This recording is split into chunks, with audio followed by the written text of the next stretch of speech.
আসসালামু আলাইকুম। সবাই কেমন আছেন? আলহামদুলিল্লাহ আমিও ভালো আছি। আমি একটু শুটকি ভুনা করব, চেপা শুটকি। 4টা পেঁয়াজ, কিছু রসুন আর কাঁচামরিচ আর 3টা টমেটো দিয়ে আমি শুটকিটা ভুনা করব। আপনাদের যদি ভালো লাগে শেষ পর্যন্ত দেখুন, আপনারা এভাবে করে খাবেন। কিছু পেঁয়াজ আমি বড় করে কেটেছি, কিছু পেঁয়াজ ছোট করে কেটেছি। আর শুটকি রাখি আমি এভাবে, এই যে বয়ামের মধ্যে করে এভাবে রাখি শুটকি।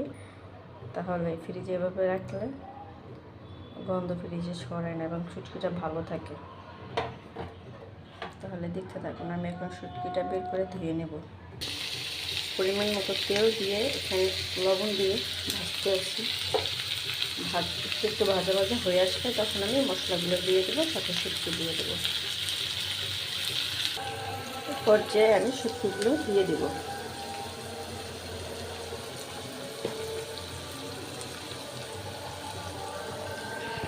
আমরা যেহেতু বেশি শুটকি খাই না, তাই শুটকি কিন্তু বেশি দিলাম না, অল্পই দিলাম। এখানে মাত্র 4 পিস শুটকি। আজান দিতেছে, কারণ আমরা তো আবার 10 তলায় থাকি। 10 তলা থেকে চারিদিকে আজান শুনতে পাওয়া যায়। এখন দুপুর 1টা বাজে।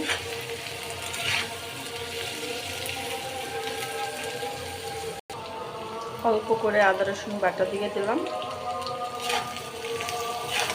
আর একটু ভাজা ভাজা হয়ে আসলে অন্য মশলা দিয়ে দেবো।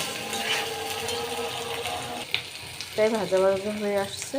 এরপর যে আমি একটু হলুদের গুঁড়ো, মরিচের গুঁড়ো এবং জিরার গুঁড়ো পরিমাণ মতো দিয়ে দিতেছি। মরিচটা আমি একটু কমই ব্যবহার করতেছি, কারণ এখানে আমি কাঁচামরিচ কেটে দিছি, তার জন্য।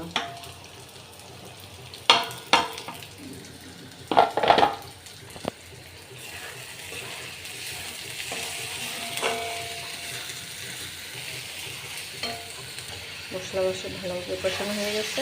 তারপর আমি 3টে টমেটো কেটে দিয়ে দিলাম এখানে।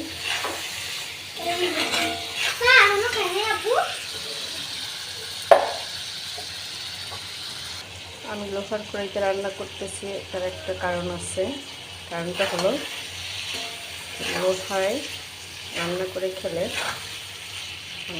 লোহার কড়াইতে রান্না করে খেলে আয়রনের অভাব পূরণ হয়। মানে আয়রনের যে আমাদের শরীরে ঘাটতি থাকে, কিছুটা হলেও তা পূরণ হয়। আর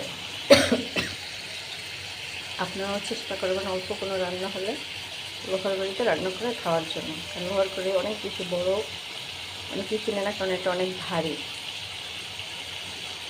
আমার একটা মিডিয়াম আমাদের ছোট্ট সংসারে হয়ে যায়। এটাই আমি এটাতে রান্না করি, রেখে ঢেলে রেখে দিই। আমার শুটকিটা ভুনা হয়ে গেছে। আর মুরগির মাংস রান্না করা আছে।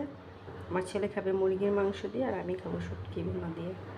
আমার কাছে এভাবে শুটকি রান্না করে খেতে অনেক ভালো লাগে। আপনারাও এভাবে শুটকি রান্না করে খেয়ে দেখবেন, ভালো লাগবে। আর এই গরমের মধ্যে তো মুখে অনেক কিছুই স্বাদ লাগে না, এভাবে শুটকি ভর্তা বা ভুনা খেতে অনেক ভালো লাগে। আপনারা খেয়ে দেখবেন। আসসালামু আলাইকুম।